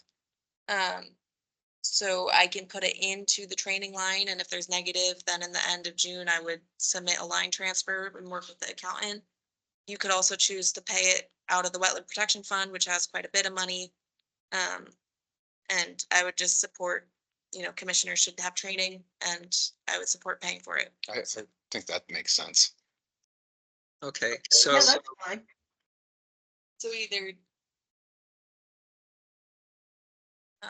I don't know what the specific motion should be. well, is there money in the training budget now? There's like $100. It's not gonna come. Okay, But so- I could put it in, go negative, and then in Transfer. transfer from, the Okay. Lake Nipmuc funds or the Beaver fund. Or a motion to take it from the fees? All right, so the motion tonight would be to authorize to reimburse Bob $585 from the training budget, and then we expect that before the end of the fiscal year, Isabella comes back and says, oops, we went negative, and we figure out how to do the shortfall. Okay, so is that the only fee? Is that the total fee? What about yours reimbursement? Now that we're getting to the year, and I've been reminded, I will go look at the classes that I took and come up with an invoice and submit that. So that I would come up with that for the next meeting. I was gonna say, we could make a motion, I could make a motion for any training to be reimbursed. Would cover it all. That's fair. And mileage, because Bob did some Right. driving. If that's not So, included. okay, Okay. so I'll make a motion to allow the reimbursement of mileage and training for any conservation member and to be taken out of the fees collected for NOIs, is that correct? The Wetland Protection Fund? Yes. Okay. Leah? I'll second, it's fine. Okay. Leah, do you have outstanding invoices for training? No, I'm good. Okay. All right. Is there a second? I second. Okay. All in favor? Tim, I. Leah, I. Bob, Okay. Motion passes. Let's see. I believe we're now up to, Minutes. no, Conservation Agent. Oh, update. Agenda item number 8. So for 3537 Hastings, I guess since we continued, I don't have to have the special conditions ready because I didn't. But so I'll try and get that. So I am going on vacation Saturday to June 5th. So that's the 3 days of Memorial Day, and then the Monday, Tuesday, Wednesday, the next week. And I won't be AWOL, but I will have some limited access to Wi-Fi some days. But Don't say that as a Well, yeah, everything's on fire when I come back. But So I hope to have special conditions ready prior to the next hearing so that we can get feedback and work on those. And then I did go on the site visit with Inman Hill for Department of Fish and Wildlife Service, who holds the CR on part of the town land. The town parcel without fields does not have any sort of conservation protection. And so I had a conversation about Anne about looking towards the future for that, and if there were any considerations to potentially getting protection on that. And so Department of Fish and Wildlife Service was open to having conversation for that.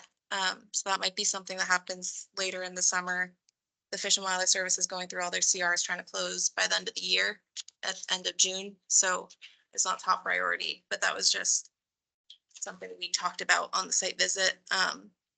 The site visit, there were some, some trails that we went down that people have done themselves. There wasn't any evidence of extreme ATV use, so it's just something ongoing. The property has quite a few areas where there were attempts to put in culverts or stone paths. Some successfully and some not successfully, but I don't think anyone's complaining. You got to go with boots or, go around it.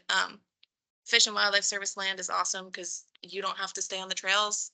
So you can forage and bushwhack and go wherever you want, which is fun. So yeah, that was that site visit. John Dudley, the highway surveyor, and Colleen, the health agent, and we went to all the beaver sites in Mendon that the highways department monitors for flooding. There's 5 of them. And so I'm going to see about possibly having Beaver Solutions look at each of those culverts to see if there could be a long-term solution rather than break the beaver dams every time it rains. And then still working about the Meadowbrook Woods beaver device. And then Sue Guidoberg, who lives at 69 Maury, emailed me this morning saying that Beaver Solutions was coming back out because it did not work for her and her yard is flooded again. So they were gonna evaluate what they could do for that pond leveler to get it to work, especially since it is the site with the power lines. I got a call from a concerned resident for Northbridge Road about the wetlands on that site, which is one of the beaver dam sites. But she's been rescuing turtles out of the street that have been hit and brought 2 injured ones to Tufts to be saved. Save the turtles. And What kind of turtles were they? she didn't specify, My son. but yeah, I'm assuming painted turtles are a common, it's not like a common one if she's seeing so many of them. Okay. But it's not priority habitat listed on the map. I told her she could contact Natural Heritage and notify them that there's a lot of wildlife there. There are some turtle signs around town. There's one on Asylum Street. And so John Dudley said select board has to approve signs. So I've informed the current interim town administrator to maybe put that on the agenda and see about getting a turtle sign there. There's a 'Cause it's turtle also- sign? There's no turtle signs here, I don't think. I've never seen one. There's one if you go all the way to Southwick Street and turn right going towards Uxbridge. Yeah. There's a sign there for that wetland. Okay. Well, that's good. Save the Yeah. turtle. Save the turtles. And so I'm not sure there's no application I see on select board's page, so I don't know. I'll see what happens with that. It's also a very fast road, so I feel like a turtle sign could make them go slower. 2729 Pleasant Street, Fred Lapham of Shea Engineering is going to be submitting an application there, so that's one that will come up for new notice of intent. What is that for? Is that for a house or 2. I think two single family homes, yeah. on Pleasant Street? Yeah. What This was, this will be a new application. what was the address? 7. 2729. Okay. I'm just updating you guys that that'll be coming in either the next hearing or 2 2 meetings from now. I'm not sure.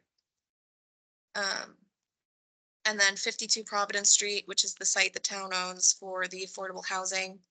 Carl and I had met with the engineer to talk about this stormwater report because the town was, the town planner and of the Community Preservation Act with Anne, they were trying to design the stream crossing and the road entrance so that they could subsidize for the request for proposals. And so the Gary Aaron Hallinan was having a hard time deciding whether or not to do the stormwater report for the road crossing when they weren't designing the site to have the stormwater on it. And so they decided to leave the stormwater off and submit to us and DEP. And DEP said it has to have the stormwater, so then it was retracted. And I think because we haven't received any proposals at this time, there's no rush to get that permitting approved. I almost think it makes more sense for the town to submit the ANRAD and go from there. But so that'll be further discussed too. You'll be talking with Jack and Dylan about that? Okay. Thank you. Oh, last one, tomorrow morning at 9 o'clock, I'm meeting with the trustees of reservations to walk Meadowbrook Woods conservation area. We're starting up, and I'm meeting Ann Mazar there as well. But commissioners are welcome. Again, 9 o'clock, and we're starting at the Park Street entrance. Is this the one the town meeting voted to accept? This is a conservation restriction. One off the park. Oh, okay. If you can email and text out the address for people who are in town and not on vacation. Have you been up there, Isabella? You've been up there, right? I've been up there. quite a Is bit. the outhouse still up at the top of the hill? Yes, Yeah. and that's one that I actually think would be a really fun project if any commissioners want to take some work. That's been talked about quite a bit of opening up for Boy Scouts, having the outhouse, restoring the fireplace, and having mountaineering or whatever they want to do, camp. Oh yeah, there's like a camp area, right? Right, and so that's largely, it's not advertised that you can get a permit from the building department and have a campsite there. But it could be something we do, you could have a permit for $10 for one night on the weekend. And then I think that would be something really fun for the commission to work on. It's a double seater outhouse. Okay. It's all boarded up right now. Oh, is it? It has, it's the camp and then the outhouse and then the campsite, and that trail is pretty overgrown, some of it, so I might bring hand shears tomorrow and cut back part of it, but yeah, so that's with trustees of reservations. It's I don't know exact entrance site. Go down Park Street, it's on the left, there's a big Yeah. sign. It's like There's two, not really nowhere to park, but there's two, is it 2 or 3 on the side if you on the side? but it would just be road parking. There's one other correspondence that's busy flying back and forth that I'm involved in. The conservation restriction for the Vandersloot property. The state has been making, the state and Metacomet are going back and forth furiously on their comments. We have scheduled a Zoom call to discuss it. There are some questions about acceptable use for agricultural and raising animals that will be discussed. The hope is that the conservation restriction will be finalized. We do have a hard deadline, the end of June. Everything needs to be signed off by both the Conservation Commission and the Select Board. They are on the agenda for the Select Board first week in June, which is after we would be doing our final review and signing off. I'll work with Isabella, the Select Board, and Metacomet to make sure that the Select Board is okay. If the Select Board is okay with signing it before the Concom, or if they want the Concom to review it first. If the Select Board feels the Concom should be reviewing and signing and voting and signing first, then we may need to have an emergency meeting just to come in, review it and have that signatures. So I will work out the details of that. This is important because it has to get done by the end of the month, by the end of June. And if the select board schedule and our schedule don't fit up, then we might have an emergency meeting. So, The biggest one is going to be getting town council to review it because she still hasn't reviewed the gas scale CR. okay. We'll now move on to agenda item number 9, review and approve minutes. So if you look in the handy document that Isabella, she actually said what the motion should be. So someone want to make it.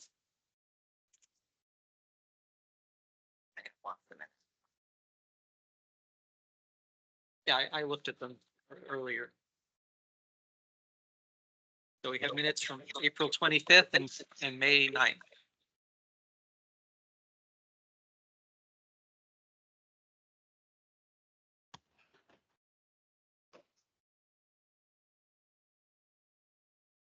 Are we making a motion? Yes, Do you if you need would. a motion to accept the minutes? Yes, and Isabella wrote in her extended agenda that she sent to us what the actual words are.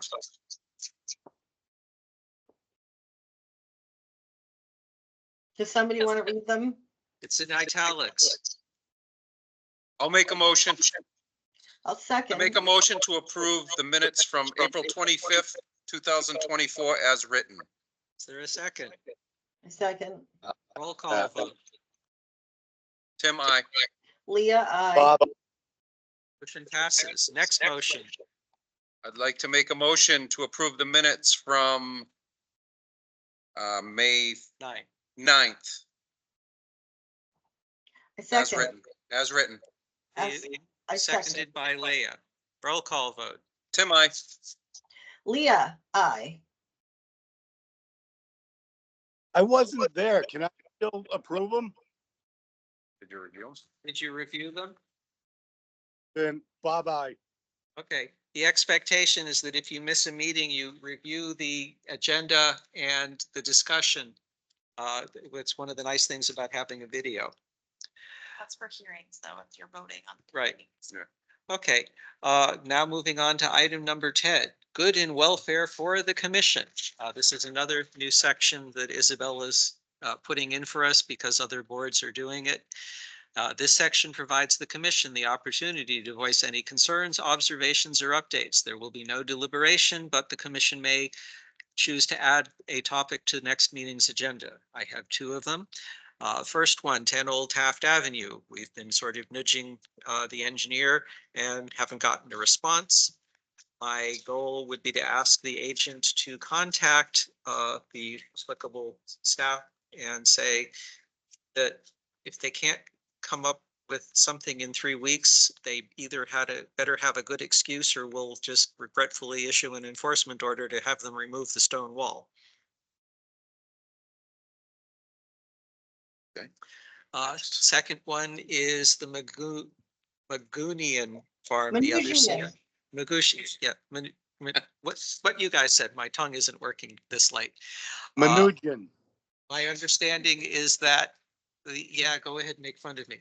The below ground markers have now been put in place, and I would ask that we schedule a site visit to go out and visually verify for ourselves by looking at, someone stands on this marker, someone goes and stands on that marker, and we look and make sure that there are no structures or other violations of the conservation restriction taking place.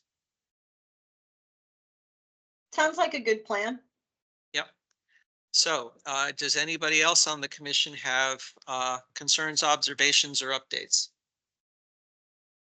Nope. All right, we'll now move on to agenda item 11, items not anticipated within 48 hours. I'm good. No items. Agenda item 12, adjourn meeting. So moved. Nope, someone, could you, I'll make a motion. everybody's not speak at once, please. Okay, who's motioning and who's seconding? Choose amongst yourselves. I'll make a motion. Go ahead, Tim. All right, I'll make a motion to adjourn the meeting for tonight. A second. Moved and seconded by Leah. Roll call. Tim, I. Leah, I.